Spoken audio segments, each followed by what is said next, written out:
바른미래당의 유일한 광역단체장이었던 원희룡 제주지사가 탈당했습니다. 제가 정치를 시작하면서 가졌던 개혁 정치의 뜻을 현재의 정당 구조에서는 실현하기 어렵다는 결론을 내렸습니다. 원 지사는 국민의당과 바른정당 통합에 정치공학적인 통합이라며 비판적인 입장을 취해왔습니다.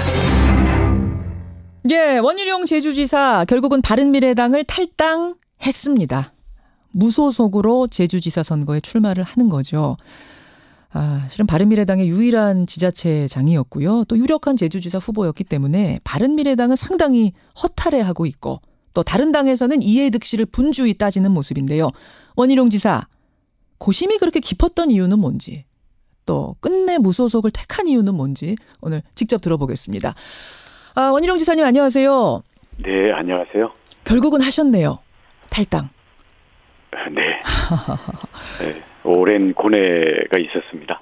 예. 아니, 너무 오래 간 본 거 아니냐. 결국은 바른미래당 지지율이 너무 낮아서 간 거 아니냐. 이런 얘기들이 바른미래당에서 나와요.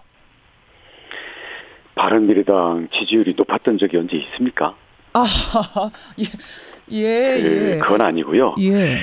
이제 고민의 초점은 어차피 이제 저희 같은 경우에는 과거에 새누리당에서 탄핵 정국에서 탈당해서 이 새로운 개혁 정치를 하려고 했던 거고요. 예. 근데 이제 정당이 가려면 뭐 국회의원이나 지도부 같은 머리 부분이 있고, 그다음 이것을 함께 참여하고 행동하는 뭐랄까 몸통, 이런 이 정당의 세력화가 있는 부분이고, 사회적인 뿌리나 기반 이런 게 있겠죠. 그래서 이게 상당히 국민들이 기존 정당의 식상에 있는 이건 있지만 이걸 구체적인 정당과 그 지도부의 어떤 노선과 활동의 모습들을 통해 가지고 이 국민 속에서 정당의 존재감을 키워나가는 거는 전혀 또 다른 차원의 문제예요. 그렇죠. 예. 문제의식이 있다고 그게 뜻대로 되는 건 아니잖아요.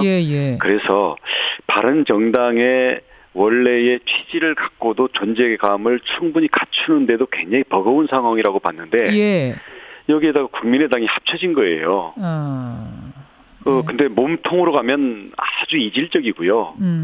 기반이 기존의 이 새누리당에서 떨어져 나온 부분하고 이제 호남을 중심으로 해서 이제 민주당에서 떨어져 나온 부분하고 설사 지도부에서 뭔가 통합적인 걸 해보려고 해도 지역에 가서 정서적으로 부닥치기 때문에 결정이 뒤집어지거나 반발에 부딪혀서 한 발짝도 못 나가는 상황들이 많이 있어 왔고요. 앞으로도 두고 보십시오. 계속 그런 일들이 반복될 겁니다. 계속 있을 거다. 중앙에서는 어떻게든 맞춘다고 하더라도 현장으로 가면, 지역 현장으로 가면 두 당의 그 소속 당원들이 안 맞아요. 화학적으로 안 맞아요. 결합이 안 돼요. 안 됩니다.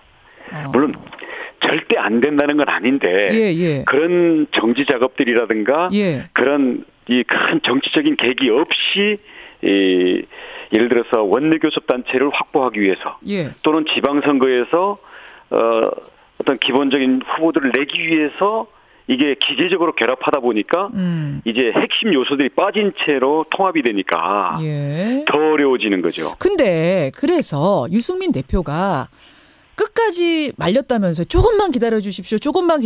당이 정비될 겁니다. 화학적으로 결합될 겁니다. 이렇게 호소를 하셨다면서요. 근데 영 청사진이 안 보이던가요?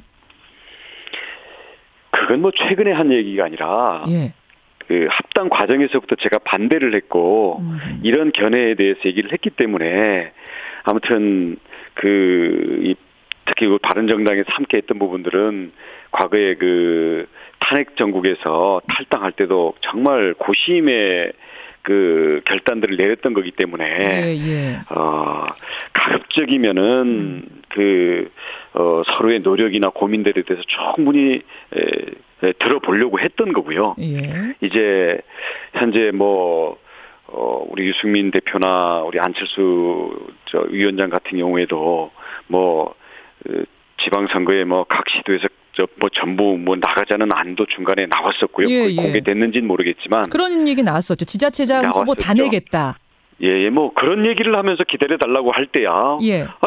그렇게 한다면 이건 정치적인 계기가 만들어질 수 있는 거니까 한번 검토는 해보자는 정도는 했던 건데 결국 그냥 안철수 위원장 혼자 출마하는 걸로 그냥 귀결되고 끝났잖아요. 지자체장 후보 더 이상은 못 내는 걸로 지금 당 안에서 얘기가 되나요? 아니 그런 게 아니라요. 어떻게든 내겠죠.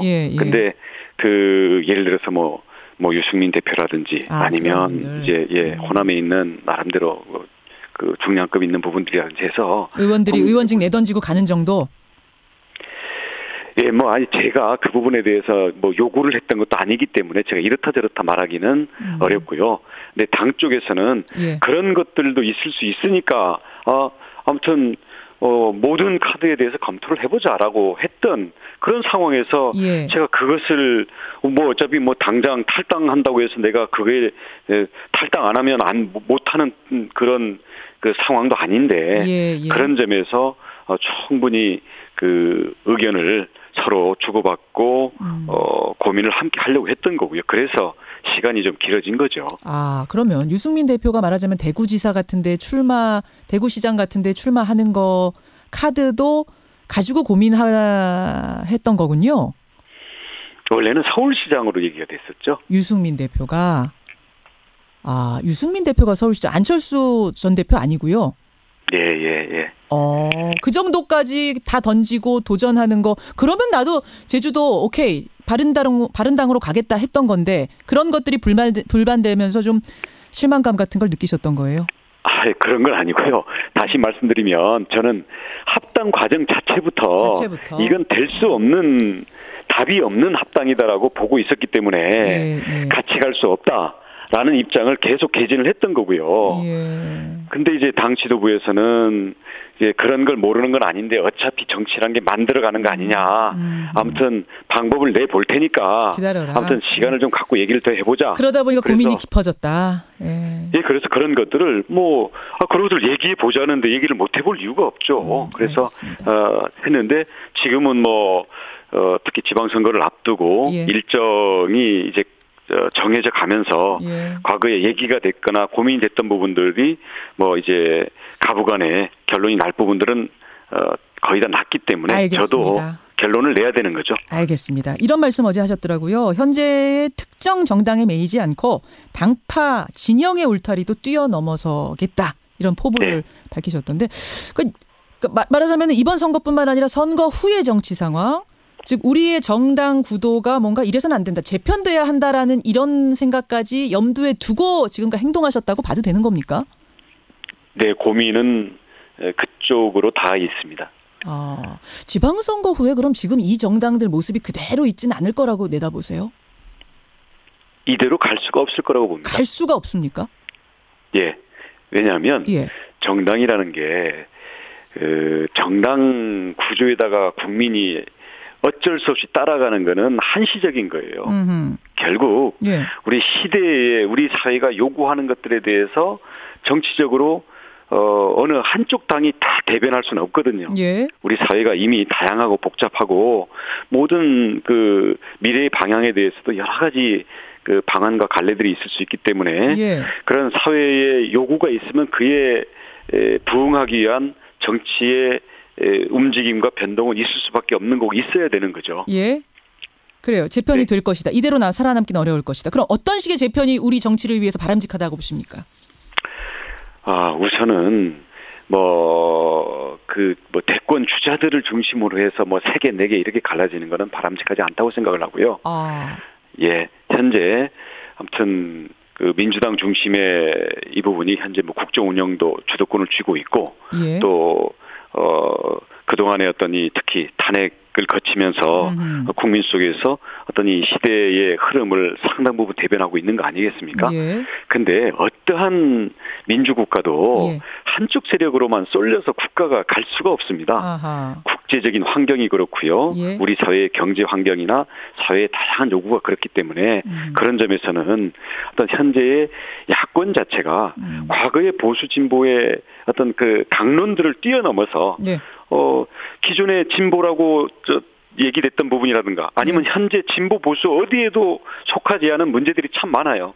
저출산 문제가 진보로 해결돼야 됩니까? 보수로 해결돼야 됩니까? 그 말씀이니까 야권이 조금 더 지금보다 강해져야 한다. 하나로 뭉쳐서 견제할 수 있는 세력으로 커야 한다라는 말씀이신 거죠? 결론은 그건데요. 그렇게 가기 위해서는 현재 야권들이 과거의 낡은 모습, 과거의 기득권에 안주하고 있는 어떤 정치 세력으로서의 이 틀을 완전히 깨고 어떻게 보면 청산을 해야 되고요. 그건 전제 조건이다. 네. 자, 그러면 보수 시대의 새로운 요구들을 대표할 수 있는 인재들과 그런 세력들을 광범하게 규합하고 발탁을 해야 되고요. 알겠습니다. 그런 속에서 과거의 권위주의고 폐쇄주의적이고 어떤 국회의원들이 기득권을 위한 그게 아니라 정말 국민과 함께 할 수 있는 그러한 풍토의 새로운 정당 문화를 만들어야죠. 그러니까 어떤 보수 단일화의 큰 그림 같은 것도 지금 생각하고 계시는 것 같아요. 그러니까 결론으로서는 저는 큰 틀에서 기존의 기득권을 버리면서 시대의 대표성 그리고 다양한 국민들의 어떤 이 참여를 담을 수 있는 그러한 틀로 새로 태어나야지. 거기서 지금 정당들끼리 서로 상대방만 죽이면 자기에게 반사이익이 올 거다. 혹시 지금 그런 게 아닌가 저는 굉장히 의구심을 갖고 있는데요. 그렇게 해서는 공멸 모두 망합니다. 모두 망한다. 원희룡 지사 지금 만나고 있습니다. 지금 뭐 유재광님, 정민호님 외에 많은 분들이 혹시 그럼 지금 무소속으로 출마하시니까 이렇게 해서 당선되시고 나면은 자유한국당 입당하시는 거 아닙니까? 이런 질문이 그냥 직설적으로 주시는데 지금 말씀 쭉 들으니까 그건 아닌 것 같아요. 그렇지 않습니다. 그 후에 재편. 뭔가 정계 개편이 필요하다. 그 가능성을 보고 지금 하나하나 행보하고 있는 거다라는 그렇게 하는 거고요. 하셨어요? 일단 당장은 제가 책임져야 될 부분이 제주의 삶을 책임지고 제주의 변화를 이 선도해 나가는 게 제가 해야 될 일이기 때문에 그 속에서 아무튼 제주도민의 더 나은 삶 그리고 제주도가 지금 많은 변화의 와중에 있잖아요. 이 부분에 대해서 온몸을 던져서 이걸 헤쳐나가면서 그 과정 속에서 새로운 정치의 내용과 어떤 문화 이 부분들에 대해서 저도 나름대로 제시할 수 있는 그런 그 노력과 결과들을 갖고서 정계 개편에 임하고 싶습니다. 알겠습니다. 오늘 여기까지 말씀 듣지요. 고맙습니다. 네, 고맙습니다. 다음 주에 공식 출마 선언을 합니다. 무소속 탈당은 어제 선언을 했습니다. 원희룡 제주지사였습니다.